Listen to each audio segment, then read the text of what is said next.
Assalamualaikum warahmatullahi wabarakatuh. Alhamdulillah nahmaduhu wa nasta'inuhu wa nastaghfiruh wa na'udzu billahi min syururi anfusina wa min sayyiati a'malina. Man yahdihillahu fala mudhillalah wa man yudlilhu fala hadiyalah. Wa nashhadu an la ilaha illallah wahdahu la syarikalah wa nashhadu anna Muhammadan abduhu wa rasuluh. Rabbi shrah li sadri wa yassir li amri wahlul 'uqdatam min lisani yafqahu qawli, amma ba'd. Alhamdulillah, kita meneruskan pengajian insya-Allah malam ini surah Al-Baqarah muka surat 27 ayat yang ke-178. Ayat 178. Jumpa muka surat 27. Kita baca, semoga Allah memberi kefahaman serta memberi taufik untuk kita beramal dengan ayat-ayat Allah Subhanahu wa taala insya-Allah. A'udzu billahi minasy syaithanir rajim. Bismillahirrahmanirrahim. يا أيها الذين آمنوا كتب عليكم القصاص في القتلى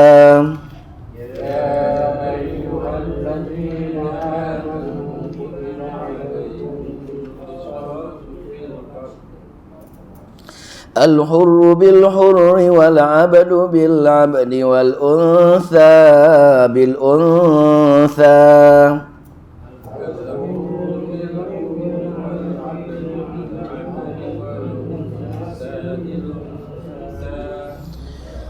فمن عفي له من أخيه شيء فاتباع بالمعروف وأداء إليه بإحسان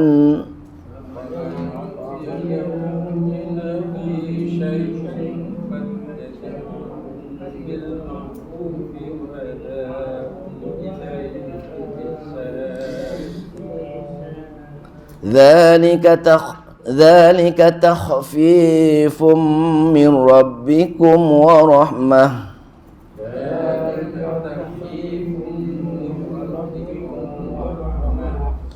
فمن اعتدى بعد ذلك فله عذاب أليم.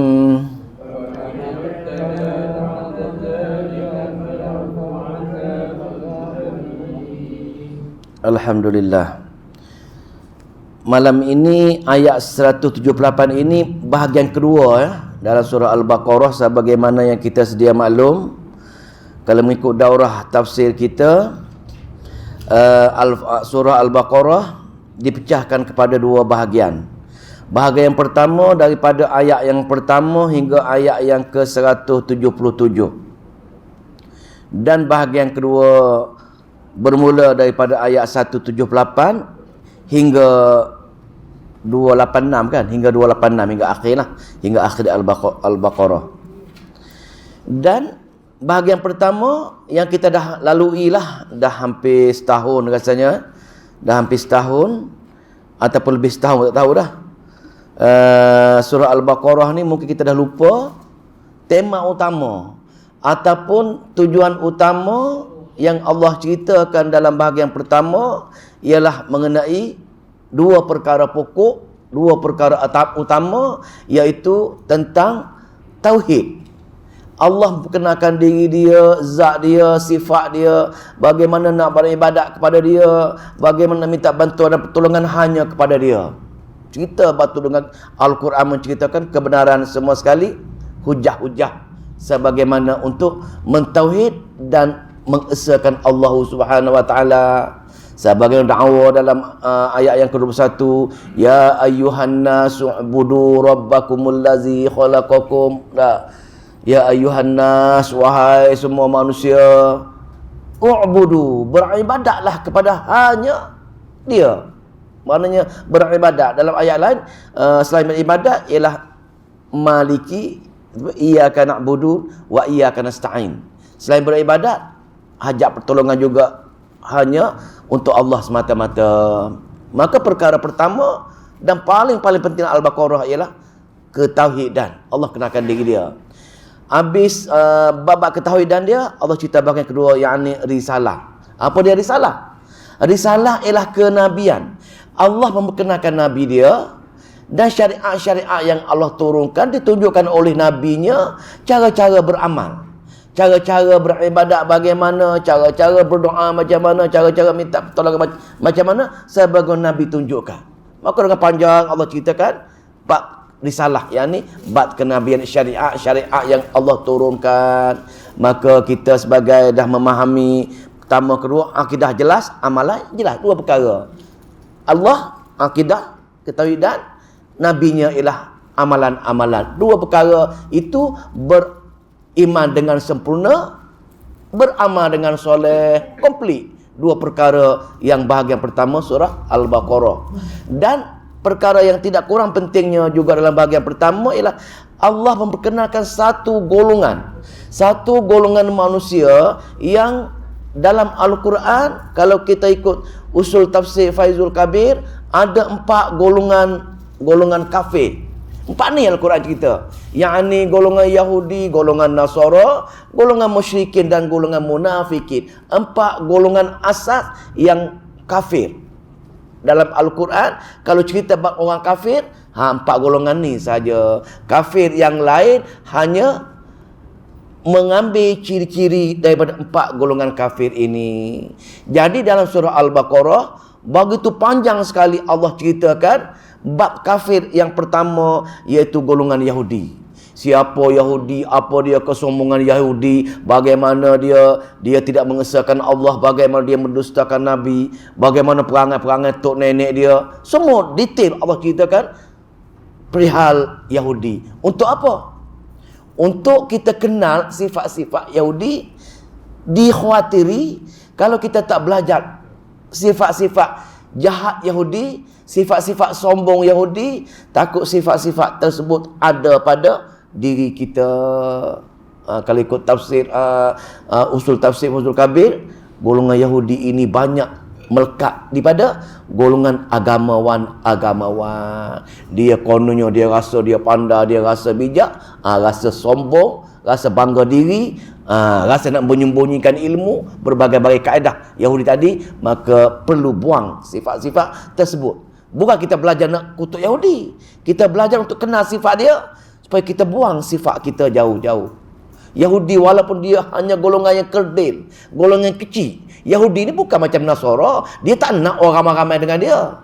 Tetapi Yahudi ini, kelicikan dia ialah walaupun sikit, tapi satu dunia ikut dia. Ini Yahudi. Walaupun tak ramai dia, tapi satu dunia ikut dia. Apa yang mereka cipta, orang lain akan berebut-rebut beramal dengan kejahatan dan kesilapan Yahudi ini. Tengok kita sekarang lah, berbagai-bagai program, berbagai-bagai perancangan, berbagai-bagai alat-alat teknologi Yahudi cipta.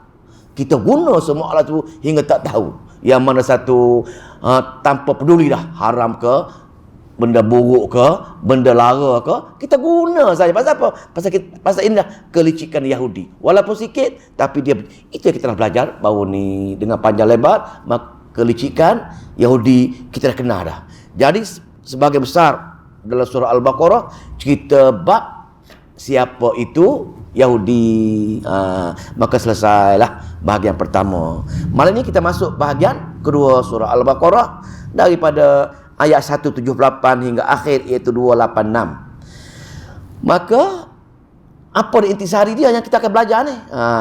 Kita kena ada dulu satu gambaran dalam akal kita, dalam otak kita, supaya bila kita baca Quran tak lari. Itu dia punya skop yang kita nak fahamkan. Ada 4 perkara pokok bahagian kedua ini. Yang pertama, Allah akan ceritakan bab untuk kehidupan dunia kita, kehidupan bermasyarakat. Yakni dalam kehidupan kita seharian ada 2 bentuk ibadat. Yang pertama, ibadat kita dengan Allah dipanggil ibadat. Hubungan kita dengan Allah dalam bentuk rukun-rukun Islam, sebab itu dipanggil ibadat khusus. Itu hubungan kita dengan Allah.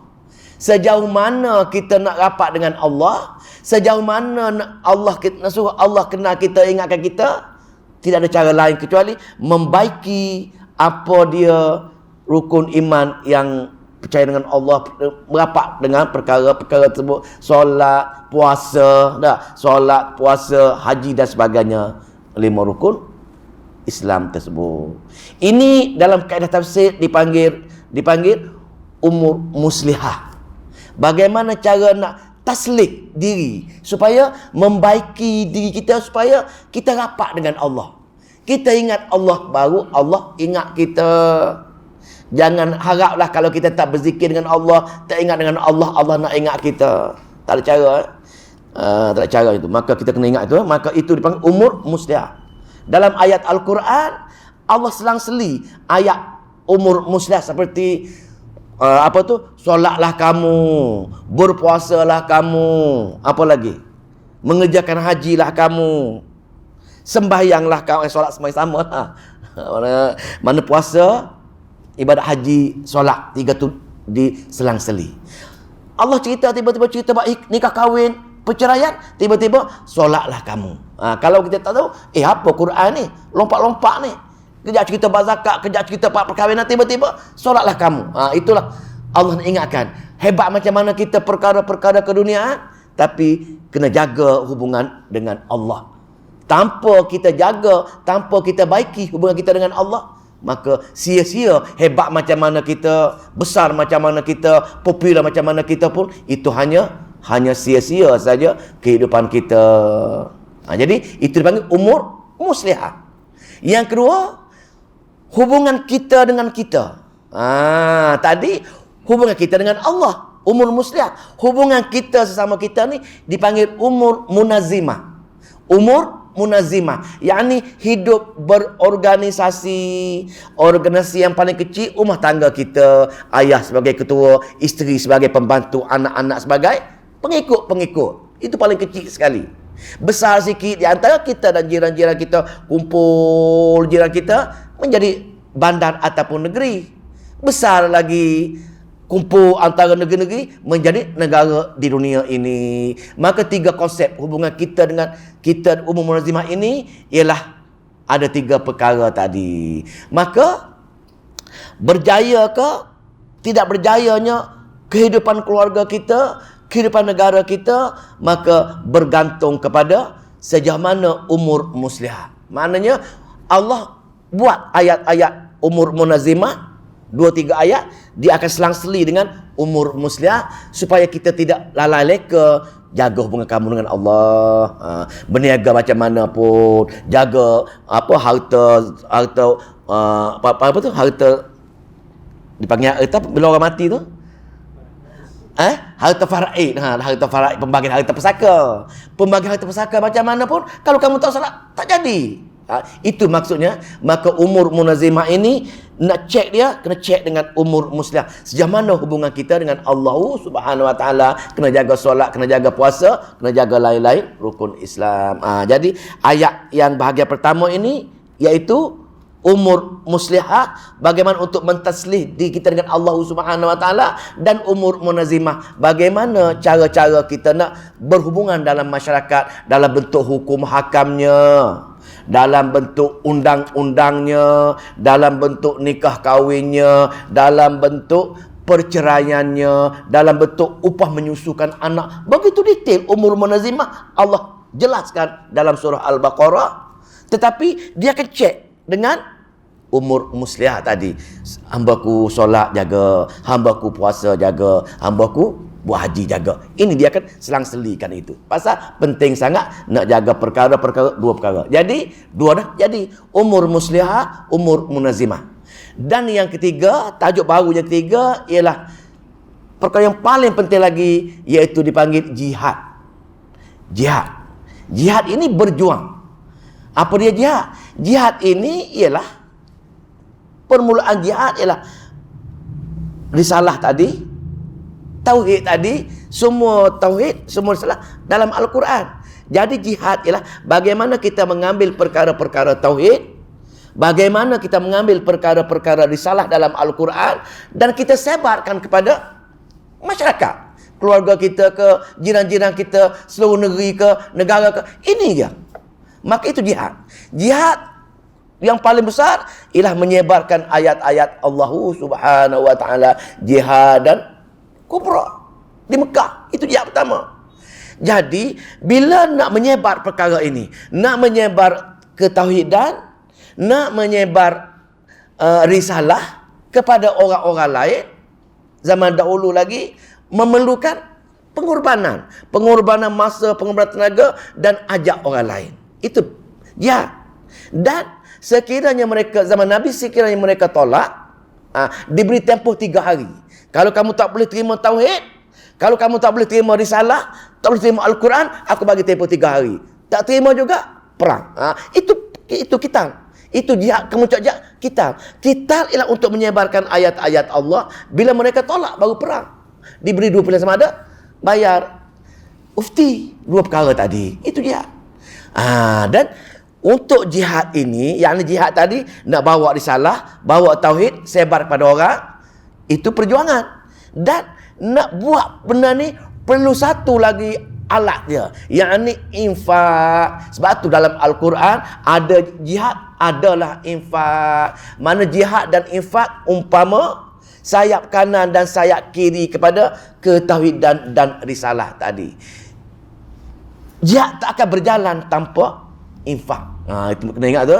Maka atas dasar infak tadilah untuk membantu ke arah kecemerlang tauhid, kecemerlangan risalah ataupun kecemerlang Al-Quran sebenarnya yang kita nak sebar kepada masyarakat, mesti ada jihad dan mesti ada infak. 4 perkara lah. Maka umur munazimah, umur muslihah, jihad dan infak ini kita akan bincangkan dalam lebih kurang 100 lebih ayat, 178 hingga ayat 286. Jelas kan? Ini gambaran yang akan kita bincangkan dalam bahagian kedua surah Al-Baqarah, insya-Allah. Kita baca, tengok ayat kita baca tadi. Ini kita akan belajar ini umur munazimah. Apa dia umur munazimah?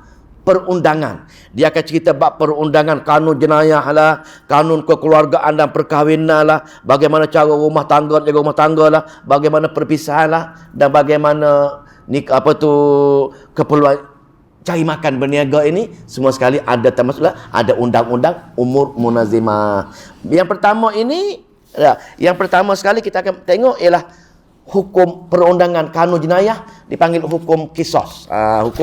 Hukum qisas. Baca ya. Ya ayyuhallazina amanu, wahai orang-orang yang beriman. Kita semua lah ni. Wahai orang-orang yang beriman, wahai pembaca-pembaca Al-Quran ini, Allah sedang nak bagi tahu kita ini. Apa tak? Ya ayyuhallazina amanu, wahai orang-orang yang beriman, kutiba alaikumul qisasu, difardukan, diwajibkan alaikumu, ke atas kamu, hukum qisas. Apa di hukum qisas?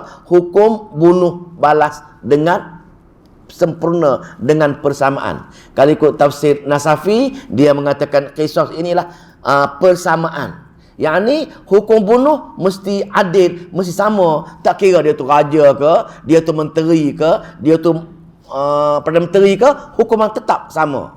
Pasal orang-orang Arab jahiliah zaman dulu, orang Yahudi ke, dia tak sama. Siapa berkuasa, kalau dia bunuh orang, bebas. Kalau dia bunuh orang kaya, ada hukuman-hukuman dia. Kalau bunuh orang miskin, bunuh macam tu je. Pasal itulah tak aman. Begitu juga dengan orang Yahudi. Jadi Allah turunkan syariat mengenai undang-undang qisas ini untuk membetulkan perundangan masyarakat Arab jahiliah supaya tidak timbul lagi masyarakat yang selalu bergaduh. Orang Arab ni kerja dia bergaduh je. Hingga 7 keturunan tak habis-habis bergaduh. Unta dia lepas pergi kacau rumah orang tu, orang bunuh. Anak tu bunuh balik. 7 tak habis-habis lagi. Maka pasal pembunuhan ni mereka tak ada undang-undang. Dipanggil hukum rimba ke. Kan? Itu lebih kurang lah. Dia ikut siapa kuat, dia berkuasa. Maka Allah nak bentras tadi, Allah buat satu hukum yang ni Allah sebahagian daripada hukum wuduk lah ni. Tetapi masyarakat kita pasal dia jahil Al-Quran, tak bertahan Al-Quran, kita tak minat mengaji bab hukum hakam. Sedangkan indah ada. Kita minat ambil air wudu, wajib, sunat, makruh, ulang-ulang tu je sampai tua. Tapi sedangkan dalam Al-Quran ada perkara-perkara ini. Kita mengaji Quran, adalah perkara ini. Tapi ustaz kita tak ada ajar benda-benda macam ni. Pasal kan, kalau masyarakat dah tahu dah semua sekali dah. Semua masyarakat tahu dah hukum wuduk macam mana, hukum kisah macam mana. Tidak ada orang tolak hukum. Pasal dia hukum daripada Allah Subhanahu Wa Taala. Tidak ada hukum orang yang bergaduh bab harta pusaka. Pasal dia dah ada hukum faraid. Jelas semua sekali. Tapi pasal jahil Al-Quran, kita tidak diajar Quran, kefahaman Al-Quran, maka kita Quran sebagai bahan bacaan semata-mata, tidak nak ambil ilmu pengajaran, maka selagi itulah masyarakat tidak akan diberi pertolongan oleh Allah Subhanahu Wa Taala. Kutiba alaikumul qisasu, maka difardukan ke atas kamu hukum kisah, hukum bunuh balik tadi, fil qatla, ketika pembunuhan, berlakunya pembunuhan, maka Allah buat hukum semacam ini. Hukum qisas separuh daripada sebahagian daripada hukum hudud. Ia orang tolak hudud ni, dia bincang ni, tapi bagaimana hukum dia? Hukum dia gimana?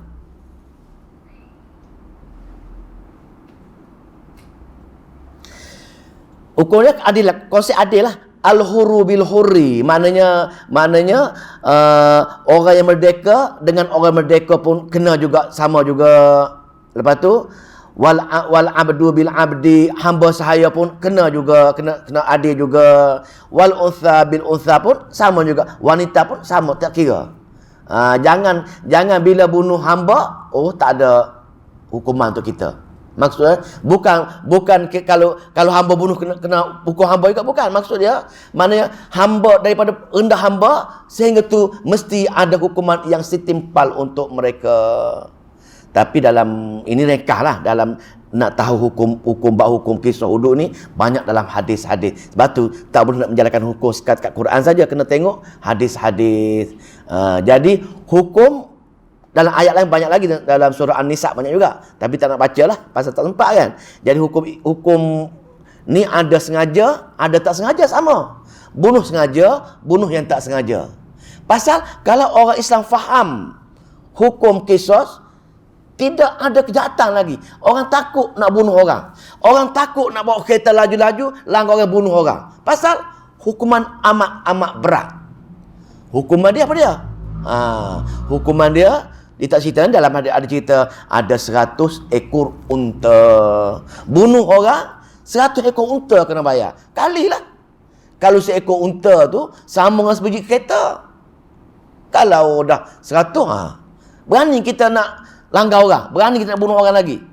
Tak berani, pasal sedar inilah hukum kisah. Maka masing-masing akan beringatlah nak buat sekian-sekian, takut-takut sengaja kalau tak sengaja 50 ekor unta. Maka kena buat macam tu. Dan untuk orang Islam Allah bagi keringanan sikit. Kalau A bunuh B, sepatutnya A kena bayar, bukan B bunuh balik ni. Kerajaan, pihak penguasa, maknanya alaikumun tadi ditunjuk pada pemerintah negara. Maka pemerintah negara akan tangkap, akan bunuh balik orang yang bunuh tadi. Yang kedua, kelebihan keringanan Islam ialah kita ada dua lagi, yakni kita ada ganti dengan hukum ganti kisah tadi, iaitu 100 ekor unta tadi. Boleh maafkan dia. Yang ketiga, boleh maafkan terus. Kita akan baca ayat lagi lah. Maknanya itu hebat Islam. Yahudi, Taurat tak ada. Bunuh orang tidak cara lain, kena bunuh balik. Kufur, syirik, kena bunuh. Memang teruk dia punya, bukan keras. Tapi Islam lembut. Tapi Nasara pula lembut sangat. Nasara pula dia tidak ada bunuh tadi. Jahat bunuh kisah. Apa tu? Diat, dipanggil diat.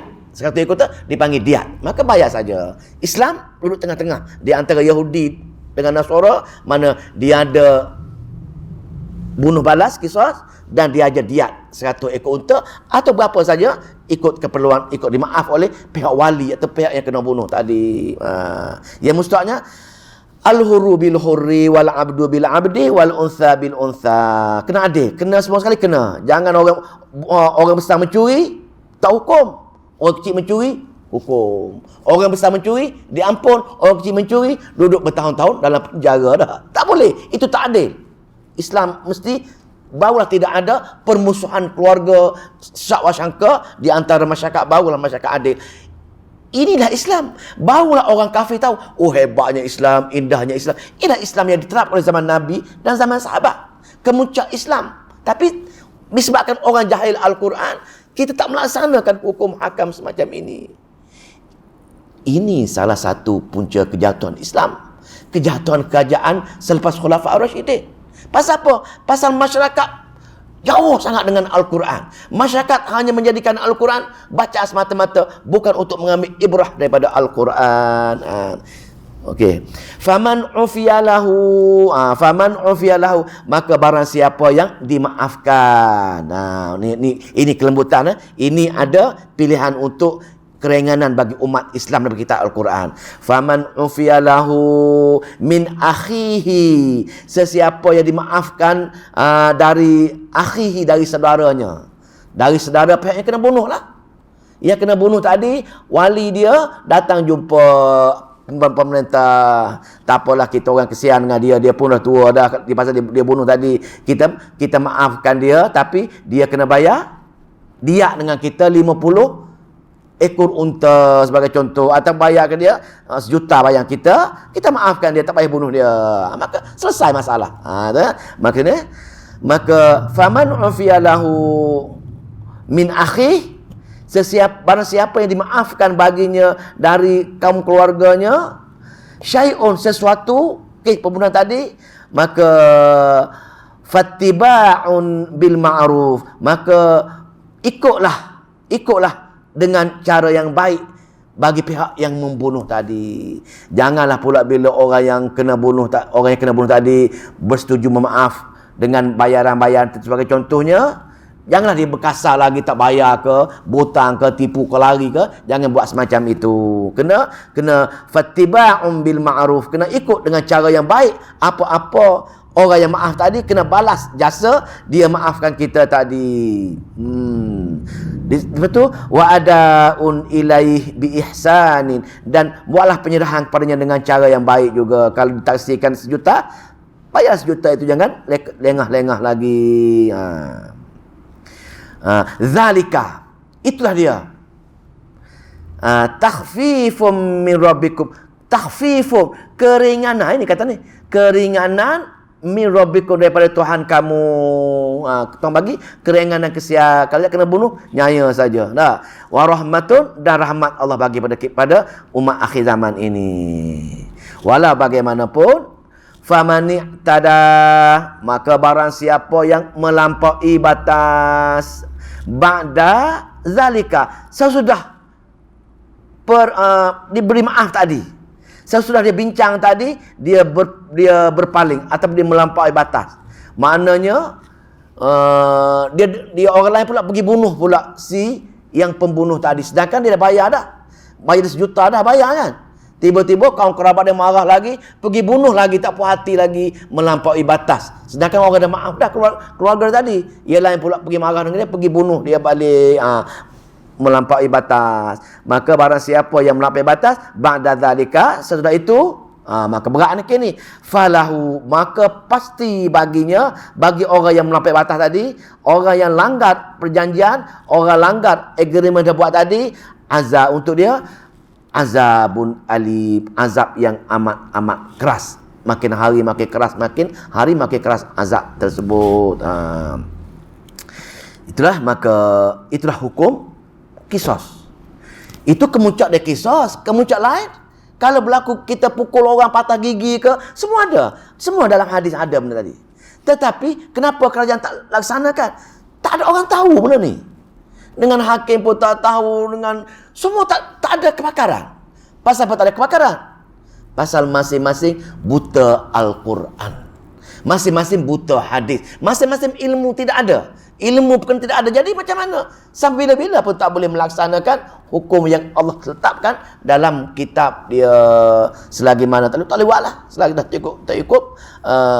tak cukup kelengkapan tersebut. Maka kena jawab lagi lah. Maka bagi pihak pemerintah lagi, pemerintah kena ni. Ini banyak nasihat untuk pemerintah. 179 mana teguran untuk pemerintah. Memandangkan penting sangat hukum qisas. Hukum ini saja boleh menyelesaikan segala masalah dunia. Maka wahai pemerintah, wahai pembaca Al-Quran semua, walakum fil qisasi, maka bagi kamu dalam hukum qisas ini, maka hayatun, untuk kehidupan dunia ini, ya ulil albab, wahai orang yang punya akal. Orang yang punya akal sepatutnya mengambil kira perkara-perkara ni ya. Sangkut sini.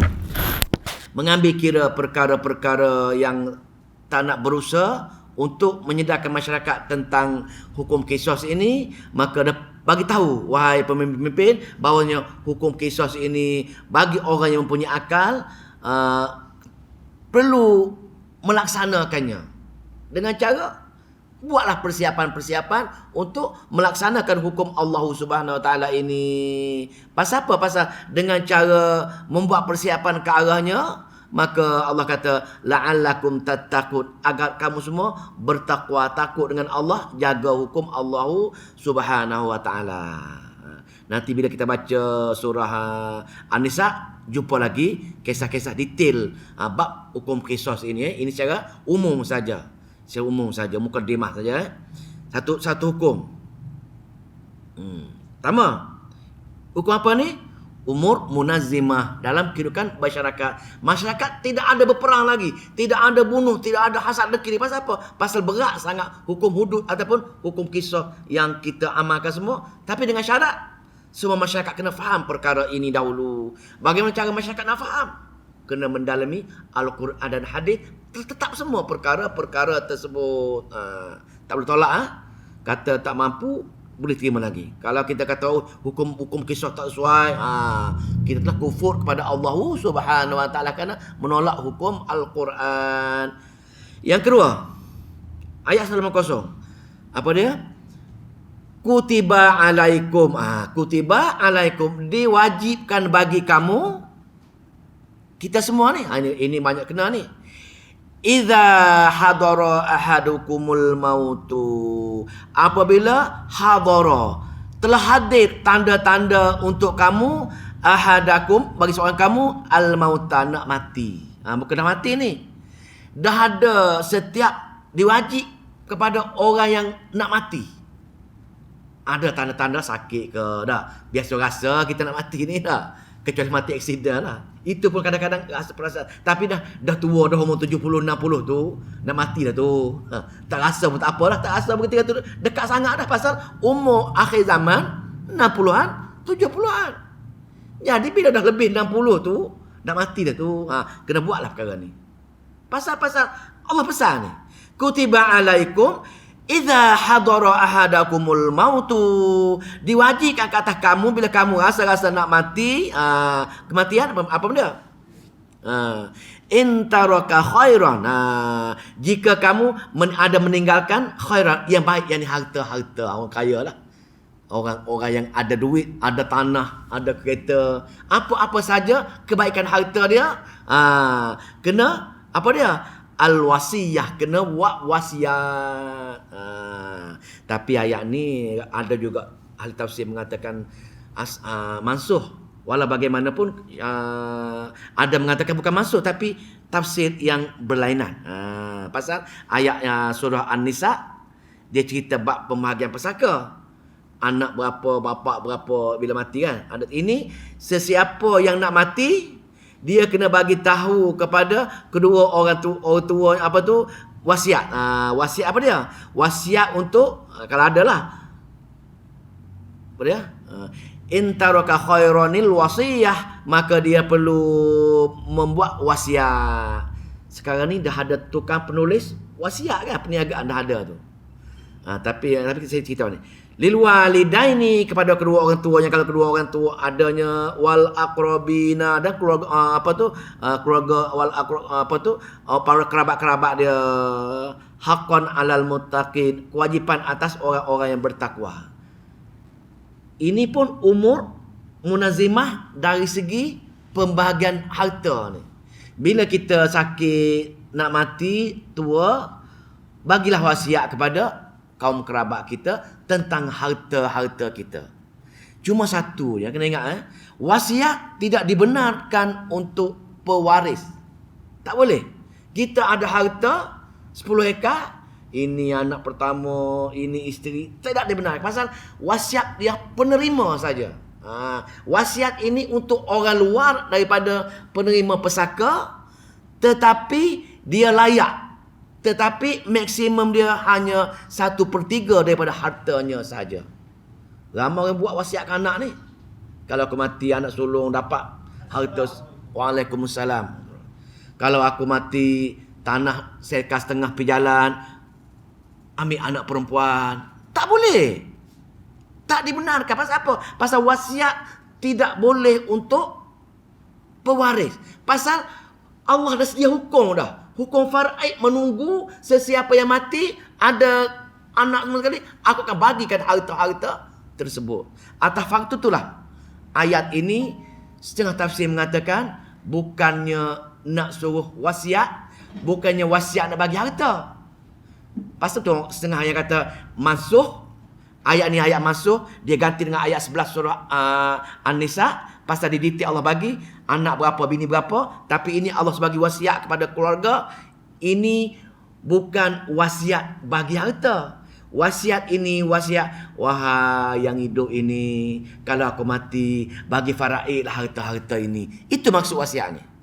Tafsir yang mengatakan ayat ini bukan ayat mansuh, dia menafsirkan sebagai wasiat kepada keluarga-keluarga, anak, bini yang pewaris tadi, bagi harta mengikut faraid. Kalau kita bagi sendiri, wasiat tak lekat pasal belum mati lagi. Tama? Boleh. Itu untuk yang pegang pada ni lah. Yang kata berpegang kepada wasiat nak bagi harta kepada kaum kerabat, bukan kaum kerabat tak layak terima, kaum kerabat layak dapat apa tu tadi, dapat apa dipanggil wasiat, dapat 1/3. Kalau masa hidup dipanggil hibah, berbeza. Hibah wasiat berbeza ni. Maka orang yang berpegang kepada ayat ini mansuh, maka ayat ini hanya sekadar berwasiat kepada hukum faraid. Ayat mansuh, ayat ini dimansuh kepada itulah. Pada surah Nisa dibagi pada lain, tak valid. Tapi kalau berpegang kepada ayat ini ayat tak mansuh, maka wasiat di sini ialah wasiat suruh buat secara faraid. Begitu juga dengan wal aqrabi, dengan kaum kerabat. Kaum kerabat tak layak. Kaum kerabat tak layak, tetapi kaum kerabat dapat apa? Kaum kerabat hanya sekadar dapat wasiat pembagian harta saja. Tafsir pertama. Tafsir yang kedua, ada juga ahli tafsir mengatakan kaum kerabat ini ialah bila dia mu'allaf. Mu'allaf, bukan mu'allaf. Anak dia masuk Islam, keluarga masih lagi kafir lagi. Orang kafir tak layak terima harta pusaka daripada orang Islam. Jadi di sini wal aqrabi nabil ma'ruf ini maksud untuk pegang tafsir kedua ialah bagi wasiat kepada orang yang kaum keluarga kita dibenarkan, tapi tak lebih pada 1/3 daripada harta. Kalau ada 3 ekar, yang lebih dari 1 ekar saja boleh wasiat kepada kaum kerabat, dibenarkan sebegitu rupa. Nanti kita akan detail dalam surah An-Nisa nanti. Maka itu di antara perkara-perkara yang ni. Maka kena jelas di sini. Maknanya di sini bahaya bila kita tak jaga dalam pembahagian harta pusaka.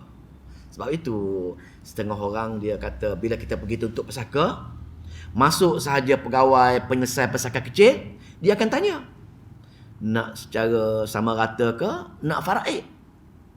Saya pernah tanya ni, kenapa tuan tanya nak sama rata ke nak faraid? Dia kata tak boleh, kita tak boleh nak suruh faraid pasal banyak kes bergaduh bertumbuk dekat dalam pejabat saya ni. Jadi sepatutnya offer, sepatutnya dia kena offer dulu, tapi dia pun takut perkara macam tu kan. Dia suruh buat nak sama rata ke nak faraid. Jadi kalau kita betul-betul tak nak langsung subhat perkara ni, kita buat faraid dulu. Bila buat faraid, ketika itulah kalau kita ada kesian kepada adik-beradik kita yang sepatutnya terima sama, kita bagi, kita gitu. Masalahnya harta ni bila kita dapat, payah dah tak bagi dah. Tadi sama kata tadi takut-takut tak ikhlas, takut-takut terpaksa, takut-takut ada masalah-masalah, bukan ikhlas nak bagi. Itu isu. Jadi sepatutnya kalau nak bagi faraid, lepas faraid bagilah balik pada saudara-saudara kita ini. Terutamanya orang perempuan dia boleh sikit. Tak ada lah harta faraid ini orang perempuan boleh sikit sedangkan dia jaga mak, jaga ayah. Dia kata macam tu. Dia ingat macam tu. Ini hukum Tuhan, tak boleh. Sikit pun tak boleh nak rasa ragu pasal Allah Maha mengetahui. Allah Maha mengetahui pasal dia ke depan. Setiap perkara mungkin berlaku. Apa akan berlaku pada keluarga laki kita ini dah. Dia sedih harta pergi laki, dia tahu lagi apa berlaku pada yang laki tadi. Allah buat memang Allah Maha bijaksana. Masya-Allah. Maka bila jalan dua-dua perkara ini, tetapi kalau kita nak bagi harta, bagi sebelum kita mati. Hibah, habis cerita. Jangan tunggu nak mati baru kita nak berwasiat. Banyak sekarang penulis wasiat. Tak valid. Kalau dibagi wasiat kepada penerima pesaka memang tak valid. Perlu bercara mahkamah pun kalah. Haqqan, itulah kewajipan alal muttaqin atas orang-orang yang bertakwa sebenarnya. Boleh? Faham? Ini umur munazimah ni. Lepas ni Allah akan cerita ni. Lepas ni Allah akan cerita. Bila cerita bab ni kan, saya nak suruh kita mudah faham. Contohlah, satu lama satu dia cerita bab faraid lagi. Satu lama cerita bab faraid lagi. Satu lama tiga, ya ayyuhallazina amanu kutiba alaikumus syiyam. Tengok tu. Tengok Allah masukkan terus. Umur muslihah dia. Wahai orang-orang beriman, kamu diwajibkan berpuasa. Tengok Kenapa tiba-tiba bincang bab faraid, bab hukum kanun jenayah, tiba-tiba masuk puasa? Allah nak kaitkan. Kalau kamu tamak harta, berebut harta pun, kamu tak puasa tak guna pun. Sia-sia saja kamu berebut harta ni. Pasal itu tak ke mana pun. Pasal tidak ada keberkatan bagi orang yang tidak ada hukum, yang rukun-rukun Islam tadi. Sajalah saya buat tadi. Semua kita mudah faham. Lepas tu sambung balik kan. Okey. Lepas tu 182. Bila nak buat wasiat tadi, zaman dahulu dipanggil orang saksi. Mana ada boleh tulis dulu dah. Sekarang dia ada penulis. Ini bab penulis lah. Bab penulis saksi, bab orang saksi tu. Sama ada orang mendengar, kena ada saksi ini ni. Barulah valid. Valid. Islam ini senang je percara dia. Betul tak betul dia mengaku tadi? Kalau kata betul lah. Allah akan hukum. Senang. Hukum Islam pasal sepatut hukum Islam ni, kita takut dengan tanggungjawab kita. Betul tak betul si mati kata macam itu? Betul. Betul, kita bertanggungjawab dosa. Kalau kita tipu ketika itu, tak tertanggung dosa. 60 tahun ibadat kita tidak akan terima hukum orang yang menipu harta pesaka. Amat-amat mengerikan. Bayangkan. Tapi kita tak tahu benda ni. Kita rasa tak apa harta pesaka ni, tak bagi pun tak apa, kita pakai retang ramai-ramai. Tak takut. Pasal apa? Tak masuk dengan dia kefahaman tentang harta pesaka, umur munazimah yang Allah sangat-sangat tekankan. Sehingga kan tak terima amalan. Dahsyat tak dahsyat? Cuba bayangkan berapa tahun dah kita makan harta pesaka dah. Harta pesaka mak kita tinggal, tapi kita guna harta tu bagi surah sana, bagi surah. Sedangkan harta tu harta pewaris. Kita telah mencuri harta-harta pewaris yang sepatutnya guna. Kita guna harta untuk infak di masjid surah. Apa kata hak? Ini masalahnya.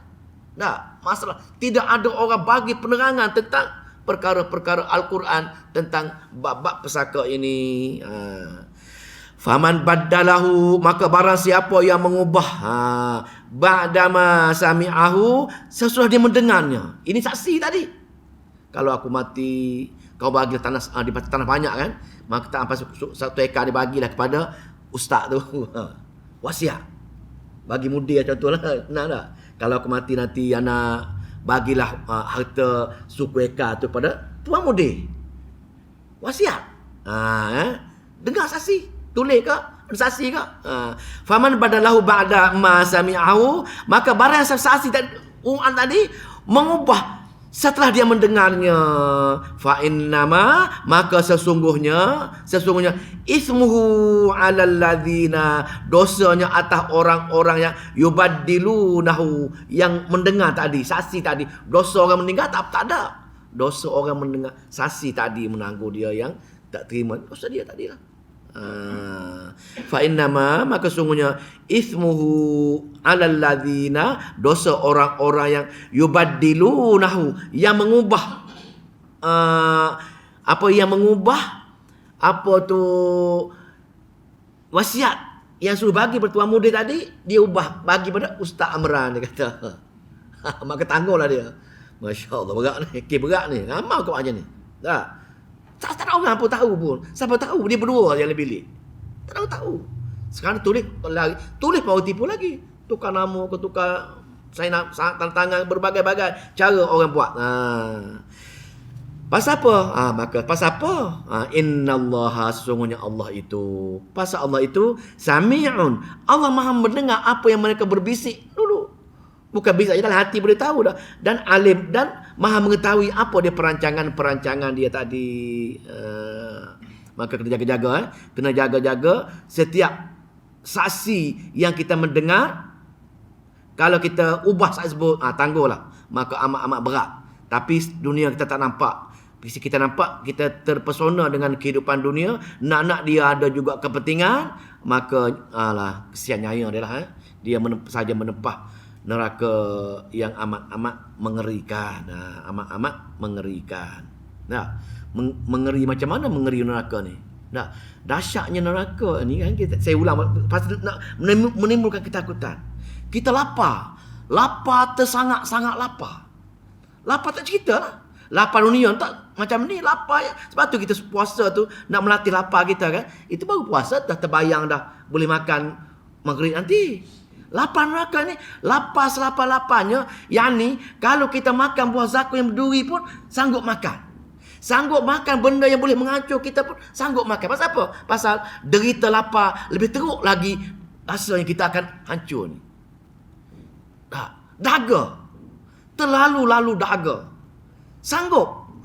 Pasal dahaga sangat kita ini, sanggup kita minum air daripada cecair tembaga. Cuba bayangkan. Bakar tembaga yang cair untuk welding dah. Ambil tu baru weld, tak lagi cair. Minum. Sanggup. Pasal apa sanggup? Pasal dahaga yang amat sangat. Maknanya dekat saja air tersebut, maka hancur lebur muka ni. Hancur, tapi sanggup lagi minum. Pasal dahaga tak boleh tahan lagi. Nak cerita dahsyatnya. Tapi tak nampak sekarang ni. Pasal keyakinan hari akhirat tidak ada. Allah tak buka dengan kita. Ngerinya hari akhirat tak buka. Kita hanya sekadar macam tu je, syuk neraka, menyakitkan je. Tak ada. Tidak ada perasaan yang nak menitih dengan Allah supaya kita dijauhi daripada azab api neraka. Maka orang yang buat tu, tunggulah Allah kata. Ayat kedua. Ni ayat pula. Faman khafa, maka barang siapa yang merasa khawatir. Faman khafa min, maka barang siapa yang rasa khawatir, apa dia? Min daripada musin, orang yang berwasiat. Kadang-kadang orang yang berwasiat ni kurang ilmu sikit, tak suka dengan akhirat, suka dengan dunia kan. Maka dia tak nampak wasiat dia tadi untuk ke arah kebaikan. 1 ekar tanah aku ini buatlah pusat toto sebagai contohnya. 1 ekar tanah aku ni buatlah pusat bersukaria. Dia wasiat macam itu. Pasal apa? Harta banyak sangat. Tapi harta dia ni, dia wasiat pada pembantu dia tadi, guna kepada perkara-perkara yang lara, yang maksiat. Dia berbeza dengan tadi. Faman khaba min musin, maka barang siapa yang merasa khawatir terhadap orang yang berwasiat tadi, janafan, berat sebelah. Berat sebelah ataupun tak cuma menipu lah. Au isman, atau dosa, macam buat perkara-perkara jahat tadi. Fa aslaha bainahum, lalu dia damaikan di antara mereka yang berat sebelah tadi. Dia cek balik, dia boleh. Kalau perkara-perkara itu mendatangkan mudarat, maka penerima wasiat tadi boleh mendamaikan. Dan kalau dia tengok bab-bab yang digunakan untuk wasiat untuk perkara yang jahat tadi, dia boleh batalkan. Pahala baginya. Contoh benar-benar tengok Allah nak jaga segala nikmat, segala harta ini wahai hamba untuk apa? Untuk balas jasa aku, bukan guna untuk melawan aku. Tiba-tiba kamu guna harta nikmat aku ni, kamu guna untuk perkara-perkara bukan untuk aku. Maka mendatangkan kemarahan dia. Maka di sini damai, maka bainahum fala ithma alai, maka tiada dosa di atasnya. Tak berdosa. Dalam ayat yang lain dia kata pahala baginya. Innallaha, sesungguhnya Allah itu kalau dia terbuat juga, contoh kadang-kadang ketika itu saksi ni ada kepentingan juga, dia buat juga, maka dia pun bertaubat balik, dia jumpa balik, dia berbalik keadaan, bayar balik, apa-apa caralah. Allah innallaha, sesungguhnya Allah itu ghafurun, Allah itu maha pengampun, akan ampun dosa-dosa orang yang bersalah tadi, dan maha penyayang. Dia tak sanggup lagi melihat hambanya yang bertaubat, hamba nak kembali kepada dia, dia tak sanggup lagi melihat hamba itu berdosa lagi. Pasal Allah ada sifat penyayang. Bila kita bertaubat, bila kita beristighfar, bila kita solat tahajud, bila kita berdoa dengan dia, ikhlas untuk dia, Allah tak sanggup lagi melihat kita susah.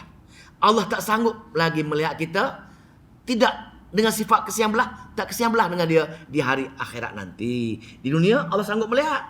Atas dunia Allah sifat Rahman, sifat Ar-Rahman, aku tak penting dunia ini, tapi sifat akhirat, sifat Ar-Rahim aku tak akan biarkan hamba aku yang taat dengan aku merasa duka cita dan bersedih lagi. Maka atas dunia dia minta aku ampunkan, pergi ke hari akhirat aku akan bagi rahmat dengan dia untuk bagi syurga dengan aku. Ayat terakhir malam ni, dia cerita bab 4 tajuk 78, empat tajuk, marulah Allah selit dengan umur muslihah.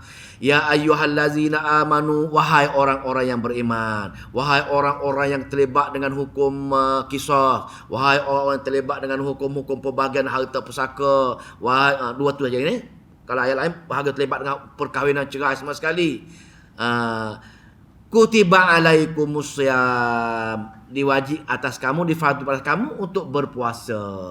Bila kamu berpuasa, maka laksanakan hukum itu dahulu. Kalau kamu fail untuk berpuasa, maka kehidupan kamu terlibat dengan undang-undang, terlibat dengan harta-harta pusaka, terlibat dengan perkara-perkara dunia yang lain, sia-sia saja. Pasal apa? Pasal kamu telah fail untuk dengan menjaga hubungan dengan Allah. Bila kamu fail untuk menjaga hubungan dengan Allah, maka hubungan kamu dengan manusia-manusia lain pun akan fail. Saya dengar ceramah Maulana Hadi lah, cuma saya tak tengok kitab tu. Dia pun tak pasti daripada kata-kata Imam Malik ataupun kata-kata Sayyidina Ali. Dia mengatakan kata-kata ni asal sahabat lah, sesiapa yang membaiki hubungan dengan Allah, maka Allah akan membaiki hubungan dia dengan jiran-jiran ataupun sahabat-sahabat dia yang lain. Itu je. Jaga hubungan dengan Allah, yang ini rukun Islam tadi, maka perkara-perkara dunia lain Allah akan jaga. Allah akan jaga. Kadang-kadang macam mana? Setengah kawan kita itu, bila kita berkawan dengan dia, menimbulkan mudarat, memang Allah akan jauhkan. Jaga, bukan bergaduh, tapi dia jaga supaya kita jangan rapat dengan dia. Kalau rapat dengan dia, kita akan ikut dengan cara-cara amalan perangai tipuan dia. Tengok, kita macam tu. Kalau jaga syarat, jaga hubungan dengan Allah lah. Tak jaga dengan hubungan Allah, maka Allah tak jaga hubungan kita dengan kita nak berkawan dengan orang yang kepala gangster, kepala jahat saja. Itu kawan kita. Kawan kita dikelilingi oleh orang-orang yang tak betul. Pasal apa? Pasal kita itu Allah tak jaga hubungan kita dengan orang yang soleh. Kita berkawan dengan orang-orang yang nakal-nakal semua ini. Itu mesti cek balik adakah benda tadi macam mana. Itu penutup dah. Maka apa tu? Kutiba alaikumusya, maka Allah mewajibkan kamu berpuasa, kama seperti kutiba alal ladzina min qablikum, sebagaimana Allah mewajibkan orang-orang yang sebelum kamu, la'allakum tattaqun, semoga bila kamu berpuasa. Dia tak mention sini puasa fardu, puasa sunat ke, kita kena buat semua lah. Puasa Senin, Khamis, puasa putih, puasa yang fardu tu buat semualah. Maka kena jaga bab puasa ini. Bila kita berjaga bab puasa ini, pasal puasa inilah yang Allah telah fardukan sebelum kita pun ataupun sebelum Nabi pun. Maka buat perkara ini, la'allakum tattaqun, barulah kamu, semoga kamu tattaqun, bertakwa, takut dengan Allah. Kamu jaga hukum-hukum Allah semua. Bila kamu jaga hukum-hukum Allah semua, maka Allah akan jaga hubungan perkara-perkaraan dunia kita semua ini. Boleh? Cukup dah.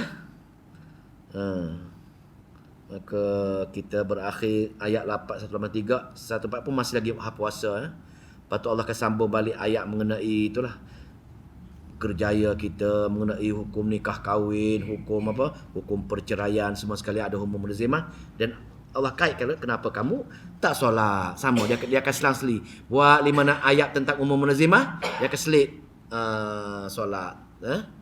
Bahagian-bahagian penghujung nanti baru keluar zakat dan infak. Bila berjaya dah perkara ini, bila berjaya dah perkara-perkara umum munazimah, berjaya umum muslihah, berjaya dengan tauhid, berjaya dengan risalah tadi, maka kena sebarkan, kena bagi tahu orang. Nak bagi tahu orang itulah jihad.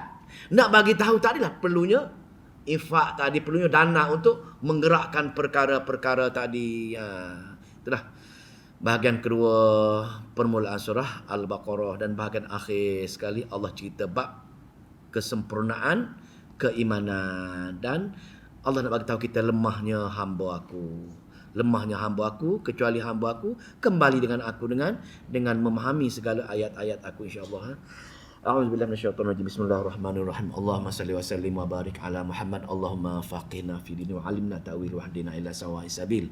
Allahumma fiqna lima tuhibbu wa tarda waj'al akhiratana khairan minal ula. Radina billahi rabban wa bil islami dina wa bi Muhammadin nabiyyan wa rasulah. Allahumma aj'alal Qur'ana hujjatan lana ya arhamar rahimin wa la taj'alal Qur'ana hujjatan alaina ya rabbal alamin. Rabbana atina fid dunya hasanah wa fil akhirati hasanah wa qina azabannar walhamdulillahi rabbil alamin. Assalamualaikum warahmatullahi